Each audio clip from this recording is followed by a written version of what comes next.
My niece ruined my son's party, and my family applauded her.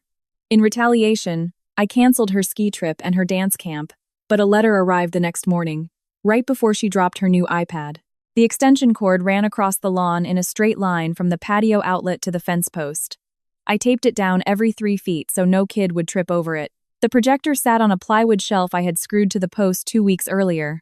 The lens angled toward the white bedsheet clipped to the clothesline with 8 clothespins. The exterior outlet had GFCI protection, the kind with the red reset button, because the swimming pool was less than 20 feet away, and the county inspector had pointed it out when we bought our house. Wyatt had tested the setup 4 times since Wednesday. He was turning 9, and all he wanted was a backyard movie night with his friends. I adjusted the focus dial, stepped back, and watched the image become razor-sharp against the sheet. The picture was pristine. I paid $800 for that refurbished projector from a dealer I found through a colleague at work. Wyatt had asked for it in January, the day after we watched a nature documentary together on the living room television, and he said the screen was too small for the whales. By February, he was drawing diagrams of a backyard theater on graph paper. By March, he had picked the movie. He never changed his mind. Sarah set up the folding table near the pool with Capri Suns, napkins, and 3 bowls of popcorn she had seasoned with the Hidden Valley Ranch powder Wyatt loved. She hung a second sheet over the fence behind the seating area so the neighbor's porch light would not bleed into the picture. She had taken a half day from the dental practice to help set up. At 6 o'clock, the yard had 12 kids sitting on blankets. Wyatt arranged the pillows. He placed his best one right in the center, the spot with the clearest view. He kept looking at the projector like it might disappear. My brother Ian arrived at 6:20. 40 minutes late, his daughter Chloe walked ahead of him, already looking bored, with her headphones around her neck. My father Harrison came in behind them. Harrison was not carrying anything. No card, no gift box, no bag. Ian had a 6-pack of Yuengling and a foam cooler he set on the patio without asking. Wyatt waved at him. Chloe stared at her phone. Harrison walked past the projector, looking at it the way you look at a garage sale item you have already decided to skip, and sat in the patio chair closest to the cooler. He did not say hello to Sarah. He did not look at the blankets Wyatt had arranged, or the popcorn table she had set up. "You spent money on this?" he said to me, loud enough to be heard from the beverage table. "It is his birthday present, a projector for a 9-year-old. He shook his head. "Your mother would have bought him a book." Ian slumped into the chair next to Harrison, cracked open a beer, and surveyed the yard like he was evaluating someone else's labor. "What did this setup cost you?" "It is a birthday party, Ian. I am just asking. Seems like a lot of effort for a movie you could just watch inside." Chloe sat at the far edge of the blanket area with her arms crossed. She did not take off her headphones. One of Wyatt's friends tried to offer her popcorn, and she waved him off without looking up. I pressed play at 7:20. The opening title appeared on the sheet, and the kids cheered. Wyatt pulled his knees to his chest and smiled so widely I could see it from the patio. That was enough. That single image of him on the blanket, with the projector light painting his face, was worth every dollar and every hour of setup. 20 minutes later, Chloe stood up. She had been sitting on the fringe of the group with her arms crossed, not watching the movie. She walked toward the swimming pool. Ian saw her get up, did not call her back, took a sip of his beer, and watched. She stood at the edge of the pool for a moment, looking at the water. Then she turned around, walked over to the fence post, lifted the projector off the plywood shelf with both hands, and threw it into the deep end. The splash was loud enough to stop every conversation in the yard. The GFCI outlet tripped the instant the unit hit the water. The power snapped off. The sheet went dark. The popcorn bowls tilted as 12 kids spun around. Sarah moved before I did. She yanked the dead cord from the outlet, ushered every kid 3 steps back from the pool edge, and told them the pool was closed for the night. Her voice was steady. Her hands were not. Wyatt did not move. He sat on his blanket with his knees still pulled up, staring at the dark sheet. His face did something I will never be able to fully describe without my chest tightening. It was not anger. It was not confusion. It was the face of a little boy learning for the very first time that someone can take something away from you in front of everyone, and nobody will stop them. The projector sank to the bottom. Chloe stood at the edge of the pool with her hands at her sides, expressionless. And then I heard my brother laugh. Not a nervous laugh. Not a surprised laugh. A real one. He looked at my father and said, "Well, there goes movie night." Harrison shook his head and smiled. He did not stand up. He did not tell Chloe to apologize. He looked at me and said, "It is just a projector. Buy him another one." Ian leaned back in his chair. "Come on, it was an accident." She lifted it with both hands and threw it. "She is 11. Kids break things. You are going to ruin the party over a piece of junk." The party was already ruined. I almost walked across the patio and put my hands on my brother. My fingers were already curling into fists, but I looked at Wyatt. He was still sitting on the blanket. He was not crying. He was looking at the pool where the projector had sunk. The way he held himself, with his back straight and his 9-year-old jaw clenched, already learning to sit inside a pain he could not fix, was what uncurled my hands. I sent the kids home, letting Sarah handle the goodbyes. She apologized to every parent at the door. 2 of them offered to help pay for the projector. She told them it was fine. Ian finished his beer. Harrison left without saying goodbye to Wyatt. Chloe climbed into Ian's SUV and shut the door before Ian even walked off the patio. The yard was empty by 8:15. I sat on the patio steps with a dead extension cord coiled next to me and stared at the pool. The projector was a dark shape at the bottom. The lens cap had popped off on impact and was floating on the surface like a tiny, aimless lid. That night, after Wyatt went to bed, I opened my laptop at the kitchen table and made 2 phone calls. The first was to the Aspen Snowmass ski resort. I had booked a 5-day trip for Ian, Chloe, Harrison, and Ian's girlfriend. 4 rooms, lift tickets, gear rentals. The total deposit was $4,200 on my credit card. I had been paying for Ian's family vacations for 3 straight years because he claimed he could not afford them, and Harrison always said it was the right thing to do. The booking agent confirmed the cancellation and processed the refund in 8 minutes. The second call was to the Barrington Academy Dance Intensive. Chloe's private dance camp ran every summer, an 8-week intensive session, and I had paid the tuition for the last 3 years, $3,800 a year. The registrar confirmed my name on the billing account and processed the unenrollment. Chloe's spot was released immediately. My phone rang before I even closed the laptop. "You canceled Chloe's dance camp." Ian's voice was tight. "Your daughter threw a $2,800 projector into my pool during my son's birthday party. She is 11. Kids do things. You are going to punish an 11-year-old girl over a machine. I am not punishing anyone. I am just stopping paying for things. You cannot do that to her.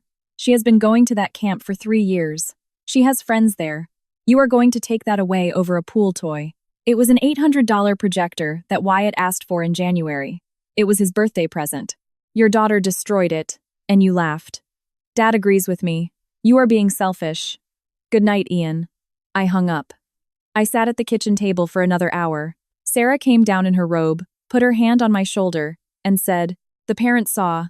That was all she said. She meant the other parents at the party. They had seen Harrison and Ian laugh.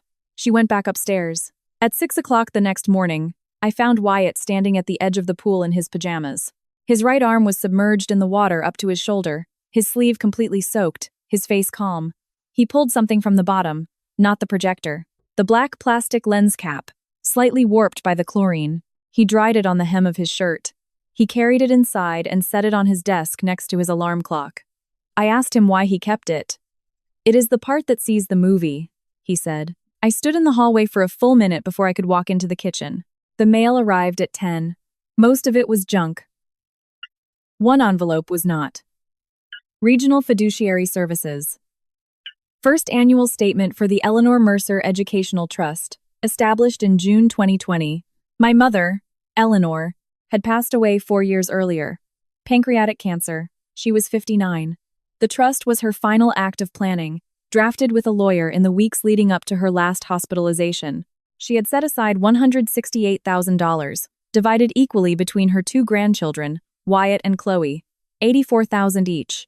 Harrison was named trustee. The terms of the trust required that every withdrawal be backed by an invoice from an accredited educational institution or a recognized program, and that annual statements be mailed directly to the parent of each beneficiary. I had never received a statement in 4 years, and none had ever arrived. I later confirmed that Harrison had listed himself as the sole contact for both beneficiaries. The administrator's office had recently completed a routine compliance review after the trust balance dropped below their $15,000 review threshold. That review corrected the mailing addresses and triggered the statement that was now sitting on my kitchen counter. Current balance, $11,400. I read the number 3 times. I put the paper down on the counter, rested both hands on the granite, and breathed through my nose until my vision cleared. From 168,000 to 11,400. In 4 years, $156,600 was gone. I flipped to the distribution ledger on the second page.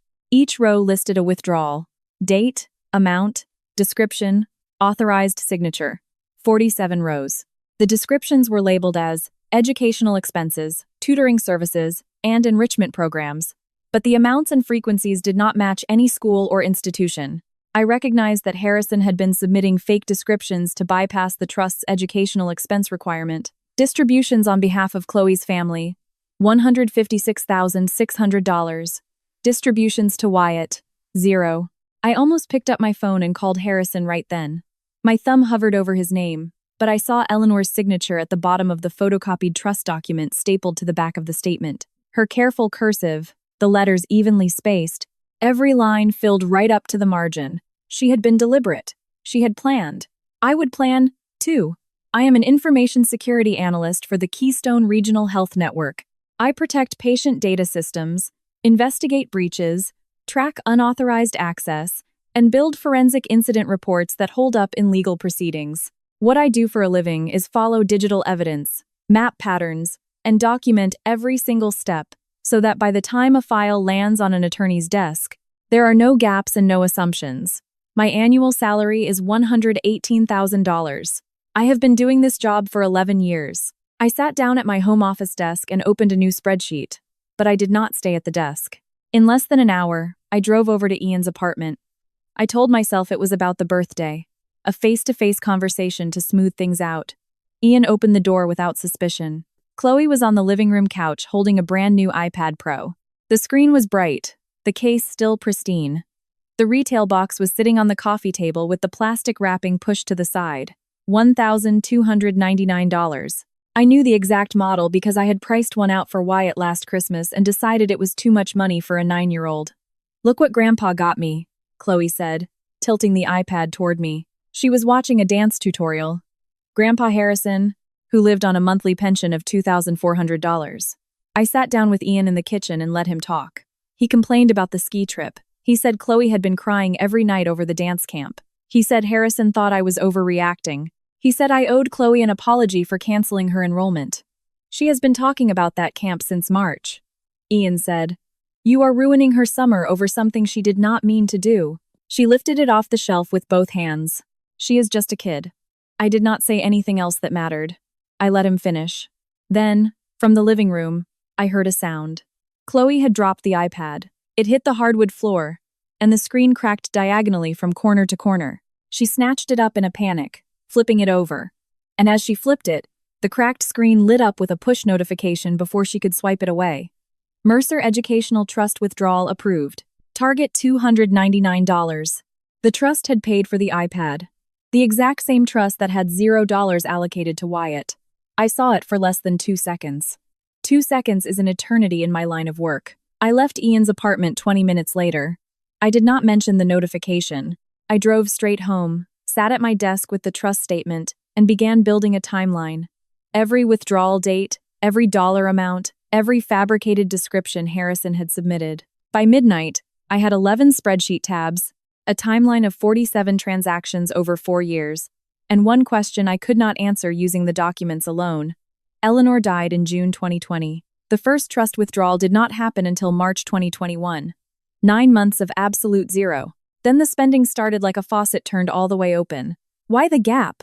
What happened in March 2021 that changed everything? I highlighted the date and kept building. The following Monday, I stayed late at the hospital.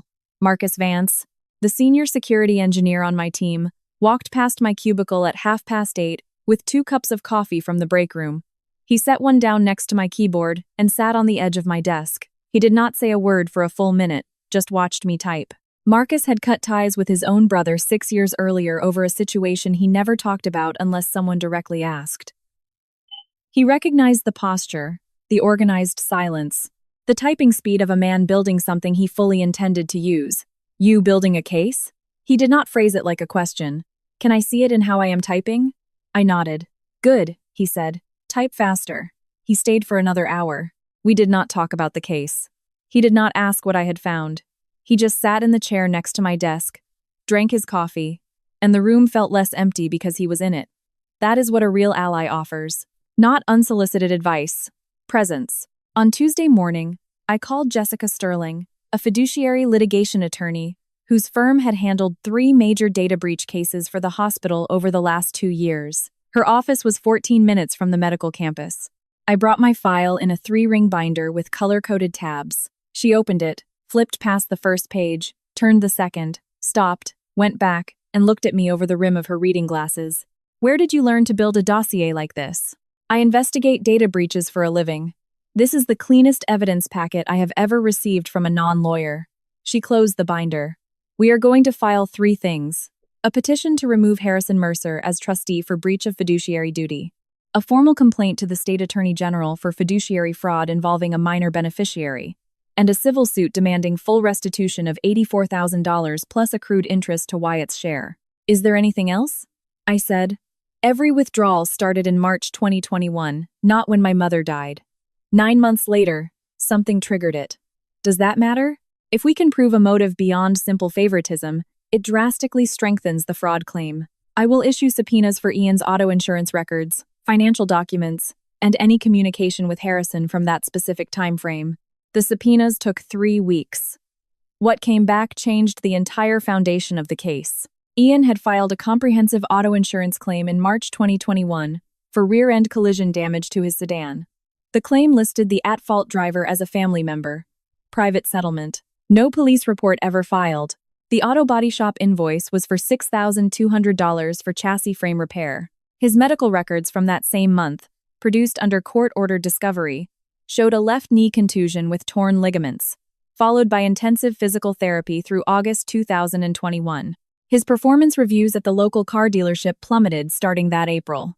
He was fired in September after receiving 3 written warnings for missed shifts. The text messages between Ian and Harrison, subpoenaed directly from their cellular carrier, began on the 18th of March 2021.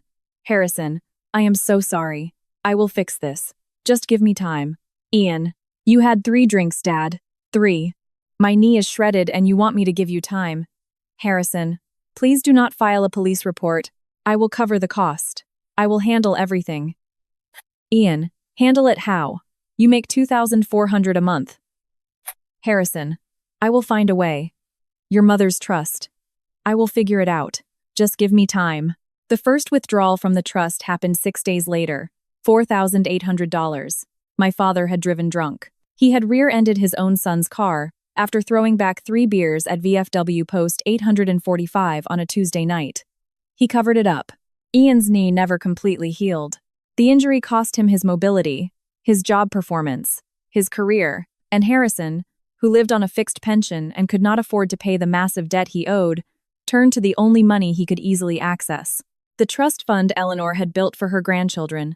He bypassed the educational expense requirement by writing fake descriptions on every single withdrawal slip, tutoring sessions that never happened, enrichment programs that did not exist. The favoritism was never actually favoritism. It was guilt, laundered through a dead woman's legacy. Harrison owed Ian for a drunk driving accident he caused, and he paid that debt with $156,600 that rightfully belonged to a 9-year-old boy and an 11-year-old girl. Every month of rent, every car payment, every new iPad. It was all Harrison's debt, charged directly to Wyatt's future. Everything I had witnessed over the last 4 years suddenly reframed itself. The absolute entitlement, the laughter at the birthday party, the way Harrison just sat there when Chloe destroyed the projector. He was not proud of her behavior. He was simply incapable of denying Ian or Chloe anything, because every single denial pushed him closer to the truth he had buried. I closed the binder. Through the open door of Wyatt's bedroom, I could see the warped lens cap sitting on his desk next to his alarm clock. Saved and valued. I invited Harrison to my home office on the first Saturday of November. I told him we needed to discuss the trust. He came alone, wearing the exact same khaki jacket he had worn to Eleanor's funeral. I pulled up the trust statement on my computer monitor. Then the spreadsheet. 47 withdrawals, each one perfectly aligning with a purchase or bill in Ian's records. Wyatt's column showing $0 on every single line. Harrison folded his hands in his lap and sat very still. I was managing the fund the way it needed to be managed. Your brother was in a very tough spot. Wyatt's share was $84,000.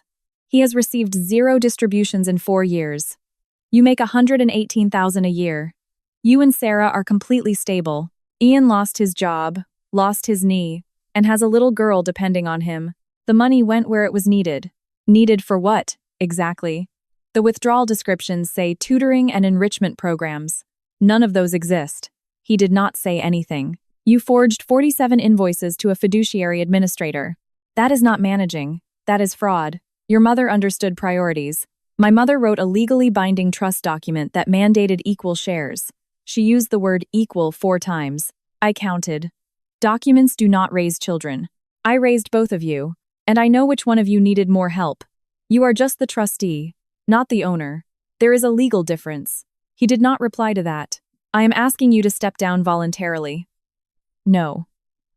He stood up. You are tearing this family apart over money your mother would have wanted Ian to have.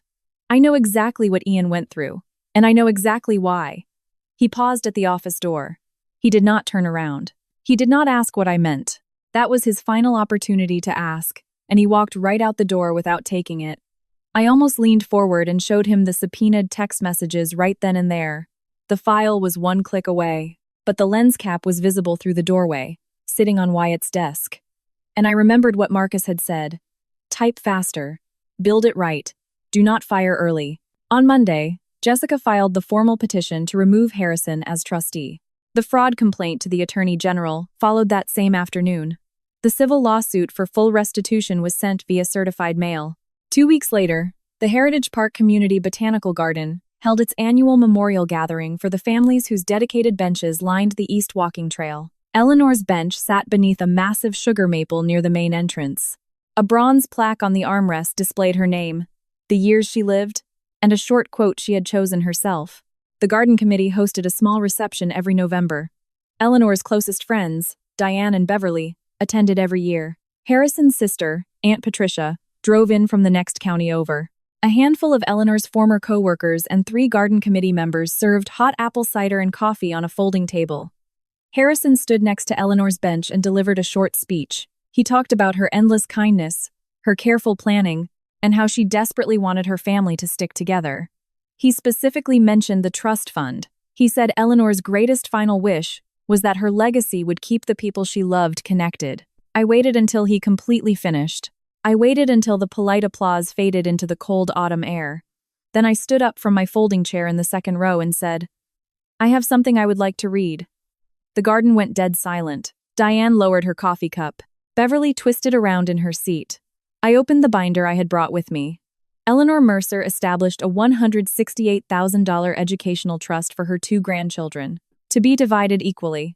$84,000 for Chloe, $84,000 for Wyatt. Harrison Mercer was appointed as the sole trustee. I read every single line without any inflection in my voice. In the 4 years since Eleanor's death, the trustee authorized 47 withdrawals totaling $156,600. Every single withdrawal was explicitly labeled as an educational expense. Not one of them was. The money funded rent, auto loan payments, a brand new iPad, and daily personal living expenses for 1 grandchild's family. The trustee submitted fabricated descriptions on every single form to intentionally bypass the legal requirements of the trust. I paused. Total distributions to my son Wyatt, 0. Diane's hand shot up to cover her mouth. Beverly set her cider down on the grass and did not pick it back up. Aunt Patricia stared intensely at the paving stones beneath her chair. Harrison's face morphed. The calm composure he had maintained during his speech shattered along a fault line I had never seen before. His voice spiked into a register I had only heard twice in my entire life, both times when he felt hopelessly cornered. You sit behind a glowing screen all day guarding other people's passwords and you call that a real career. Your mother spoiled you from the exact day you were born, and this is what she got. A grown man filing federal court documents over a child's birthday party. Your brother lost his livelihood, lost his knee, lost his marriage, and his little girl still gets dressed for dance class with a huge smile on her face every single Saturday. You pull in 6 figures, and your son sits in the backyard crying because a piece of plastic fell in a swimming pool. So yes, I moved the money, and I would absolutely do it again. You tell me which one of my sons actually needed a father. Nobody moved. The garden committee member holding the cider pitcher set it down on the folding table without pouring a drop. A woman Eleanor had worked alongside for 15 years folded her hands tightly in her lap and looked away. Diane still had her hand clamped over her mouth. I did not raise my voice. I did not take a single step forward. I stayed exactly where I was standing. 4 years ago, Mom left $168,000 in trust for her grandchildren, both of them. Wyatt's share was $84,000. He received nothing. Every single dollar went to Ian. Not for education, for apartment rent, for car payments, for a $1,299 iPad purchased directly from the trust account on March 14th, for 47 straight months of personal expenses disguised as tutoring invoices that never actually existed. That is theft. That is a massive breach of fiduciary duty. That is outright fraud committed against a 9-year-old boy whose grandmother just wanted him to go to college. I turned the page in my binder. My attorney filed a petition to permanently remove you as trustee on November 4th. The state attorney general has the official complaint. And the real reason this all started in March 2021, exactly 9 months after Mom died, is because that is the exact month you rear-ended your own son's car after downing 3 drinks at VFW Post 845, and you promised to fix it using money that never belonged to you. The trust withdrawals were never about favoritism. They were a cover-up. And every single description you wrote on those withdrawal slips was a calculated lie. Harrison's left hand found the armrest of Eleanor's memorial bench. His fingers locked around the bronze railing, and his knuckles instantly turned white. His jaw parted, but no sound followed. His shoulders slumped forward as if someone had just severed the invisible string holding him upright. He lowered his head until he was staring directly at Eleanor's name on the plaque, and he never looked up from it again. Ian stepped forward. His face had drained to the color of wet concrete. I will pay back every single dollar. Just give me time. With what? You have not held a steady job in 3 years. Dad did not know what he was doing. He was confused. He was actively grieving Mom. He signed 47 withdrawal forms with entirely fabricated descriptions. Every single one dated. Every single one notarized. That is not confusion. She would have wanted us to handle this internally. As a family. I stared right through him. Mom wanted $84,000 in a college fund for Wyatt. You spent it on your rent and your car payments. Do not ever tell me what she wanted.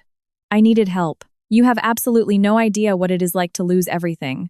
You lost a car and a knee because our father drove drunk. Everything else was a choice. Ian's mouth opened and closed. He looked over at Harrison, who was still gripping the bench like a lifeline. Harrison did not look up. Dad, tell him. Tell him it was not like that. Harrison said absolutely nothing. His knuckles were still bone white on the armrest. Eleanor's name was 6 inches beneath his trembling fingers. You needed help because Dad totaled your car at the VFW and shredded your knee. And instead of acting like a man and admitting what he did, he used a dead woman's trust fund to buy your silence. You want to know which son actually needed help? The one whose father crashed into his car after 3 drinks and needed someone to cover up a DUI. That is the son who needed help. And you are the father who paid for it by selling out your own grandson's future. Beverly stood up from her chair. She walked directly past Harrison without slowing down, walked past Ian without giving him a single glance, and exited through the main garden gate. She did not let it latch behind her. Diane lowered her trembling hand, grabbed her purse, and followed right behind her. Aunt Patricia gripped the sides of her folding chair so hard her fingers shook. She did not stand up, but she was no longer looking at Harrison. She stared fixedly at the ground, and she kept staring at the ground for the rest of the afternoon. A garden committee member quietly began stacking empty chairs behind the folding table, moving in total silence as if the memorial was already over. Mom left $168,000 for her grandkids. You left $11,400 and a broken projector in my pool. You tell me who failed her. The bronze plaque caught the crisp November sunlight. Eleanor's name, the years she lived. The man entrusted with her final wish sat beneath it with his shoulders completely collapsed, his eyes cemented to the brass. This is the last rent check I ever subsidize for Ian. The last dance camp I ever fund. The last vacation I ever book. This is the last time anyone in this family touches a single dollar meant for my son and just walks away. I snapped the binder shut, walked to my car, and did not look back. In January, the county court formally removed Harrison as trustee. The hearing lasted exactly 40 minutes. The judge reviewed the withdrawal logs, the fabricated invoice descriptions, and the beneficiary distribution ledger. She appointed an independent fiduciary and ordered full restitution, $500 a month would be directly garnished from Harrison's pension, plus a judicial lien placed on his house for the remaining balance. The court also ruled that Ian had knowingly received embezzled trust funds after being fully informed of the educational spending restriction, making him jointly liable under a separate restitution judgment. The remaining $11,400 was immediately reassigned and locked into Wyatt's account. The full $84,000 would take years to restore through pension payments alone. But the judicial lien guaranteed the final balance would eventually be recovered from the equity in Harrison's home. Harrison sat in the second row of the courtroom with his hands resting between his knees. When the judge read the final order, his chin dropped once. He left through the side exit. Jessica filed a separate report regarding the 2021 drunk driving incident in February. Criminal charges had expired under the state statute of limitations, and Jessica warned that a civil suit for fraudulent concealment would depend heavily on whether the judge accepted a tolling argument. But the formal filing triggered a completely separate consequence. The auto insurance company opened a retroactive fraud review on the original collision claim. Harrison's auto insurer officially refused to renew his policy. Replacement quotes from high-risk carriers came back at premium rates he absolutely could not afford with a garnished pension. Ian's original collision payout was placed under active review, and 2 driving-based jobs he applied for rejected him because he could not provide affordable commercial insurance coverage. The state attorney general's office mailed Harrison a formal notice of investigation in March. It arrived in his mailbox on the exact same day the Botanical Garden Committee voted to permanently revoke his maintenance privileges for Eleanor's bench area. A neighbor, Eleanor had known for 20 years, a woman named Joanne, who had shared a community plot with her, volunteered to take over the weeding and the seasonal plantings. Ian finally found a job at a logistics warehouse in February, paying $17.50 an hour. His first paycheck, garnished under the joint liability order, arrived in early March. Gross pay, $690. Court garnishment, $218. Net take-home after taxes and garnishment, $314. His apartment rent was $975. He applied for 11 jobs in January and heard back from 3. The warehouse was the only one that did not require the affordable driving insurance he no longer had. Chloe switched to the public middle school halfway through the academic year. When Ian called the Barrington Academy to re-enroll her for the summer intensive, the registrar informed him the waitlist was permanently closed, and that his account still carried a $1,400 outstanding balance for uniform and costume orders that had never been paid. One evening in late February, Ian sat in his parked car in the lot of his new apartment complex. The engine was off, the windows rolled up.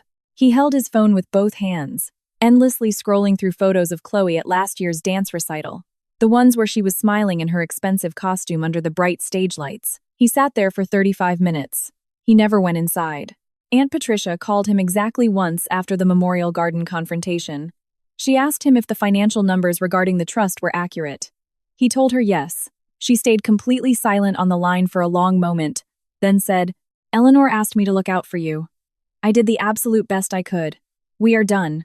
She never called again. The invitation to her annual Christmas gathering did not include Harrison's name for the first time in 41 years. Diane and Beverly officially removed Harrison from the annual memorial planning list. The garden committee voted unanimously, with 0 abstentions. The day before Thanksgiving, Chloe appeared on my front porch. She was completely alone. She was wearing her pink dance leotard beneath an unzipped winter jacket, the exact same one she used to wear to the summer intensive, and her eyes were puffy and red from crying. "Uncle Daniel, I am so sorry about the projector. I am sorry about everything. Dad said if I came over here and talked to you, maybe we could all eat Thanksgiving dinner together." She swallowed hard. "He said you just need to hear that we are sorry, and then everything can go back to normal." The sentences were entirely too uniform. The pauses dropped perfectly into rehearsed slots. She was 11 years old, and her father had sent her alone across town to negotiate a surrender for a war he refused to face himself. I pushed the screen door open and ushered her inside. I poured her a glass of water and sat with her at the kitchen table while she drank it. Her hands were freezing. She wrapped them tightly around the glass the way kids do when they are not sure what to do with their fingers. I asked her how classes were going at the new public school. She said they were fine. I asked her if she was making any new friends. She said a girl in her homeroom also danced, and they practiced together during recess. I asked her what specific routine they were working on. She named a choreography set to a pop song she loved, and for one fleeting second, her face opened up, and a little girl reappeared instead of a drafted messenger. I did not talk about the trust fund. I did not mention the court dates, the lawsuits, or her grandfather. She was 11 years old. None of this was hers to carry. And the absolute fact that her father had strapped it to her back and driven her across town to deliver it told me everything I would ever need to know about what had actually changed and what had not. We sat at the kitchen table for 8 minutes. Then I walked her back out to the front porch. Ian's SUV was idling on the opposite side of the street. He had been parked there the entire time. I pulled my cell phone from my pocket and dialed his number. He answered on the second ring. You sent an 11-year-old girl to do what you couldn't. That is exactly why the court is deciding this, isn't it? I hung up. Chloe jogged across the street and climbed into the passenger seat. They drove away without either of them turning around. I stayed out on the porch long after they left. Through the front window, I could clearly see into Wyatt's bedroom. The warped lens cap was still sitting securely on his desk right next to his alarm clock. Melted by the chlorine, saved because it mattered to him. Harrison still drove out to the community garden every single Tuesday after the memorial. Eleanor's section had grown wild. The boxwood hedge she used to carefully prune was now uneven and jagged. The marigold beds had aggressively gone to seed. The fresh mulch was severely lacking. Joanne meticulously maintained the bench itself, but she did not tend the surrounding floral plantings the exact way Eleanor had, and the way Harrison used to. He would sit on the bench with his phone in his hand, scrolling slowly down to my name in his contact list. He never pressed call. A framed photograph of Eleanor that used to sit proudly on his bedroom nightstand now rode permanently in the passenger seat of his car, because he could no longer bear to look at it in the house. He would drive to the garden, sit on the bench for 15 or 20 minutes, and drive straight back. The route took him directly past VFW Post 845. He completely stopped going inside after the Attorney General's investigation became public knowledge. Some things you can ignore. Some things happen to you. The school district retirement plaque they had handed him at his farewell ceremony in September was still leaning against the drywall in his garage, still sitting inside the decorative gift bag with the tissue paper poking out the top. He walked past it every single morning when he got into his car. He never hung it up. He never threw it away, either. In early April, Sarah brought a thick envelope in from the mailbox. The brand new official statement for Wyatt's educational account from the court-appointed trustee, balance. $11,400 in preserved original funds, plus the first 3 restitution installments garnished from Harrison's pension, plus 4 months of the $500 monthly contributions I had personally started making in January. The full $84,000 would take significant time. The judicial lien on Harrison's property guaranteed the rest. The numbers were much smaller than Eleanor had originally envisioned, but they were real, they were growing, and they belonged entirely to Wyatt. Sarah pinned the statement to the stainless steel refrigerator using Eleanor's old butterfly magnet. That magnet had been sitting in a dark kitchen drawer ever since the funeral. 4 years in a drawer. Now it held the paper flat against the door. And every single time I opened the fridge, I saw Eleanor's name printed in the account header, and Wyatt's name printed boldly on the beneficiary line. On the first warm Friday night in April, I screwed a brand new projector to the exact same wooden fence post, on the exact same plywood shelf, angled toward the exact same clothesline. Sarah clipped a fresh white bedsheet to the rope using the exact same clothespins. Wyatt carried the pillows out back and arranged them carefully on the grass. He placed his absolute best one right in the dead center, the exact same spot, the exact same perfect view. He picked the exact same movie, the one that had been abruptly cut to black. He had never actually seen the ending. Through the sliding glass patio door, I could see his bedroom. The warped black lens cap was still sitting on his desk beside his alarm clock, right next to a third-grade school photo, where he was smiling widely with 2 missing front teeth. In the kitchen, the butterfly magnet held the trust statement flat against the fridge. The numbers were growing. The name on the beneficiary line remained exactly the same. Wyatt sat down on the center blanket. Sarah brought out a second blanket and draped it warmly over his shoulders. He leaned his weight against my side. The projector hummed to life. The white bedsheet filled with bright light and rich color. He pressed play.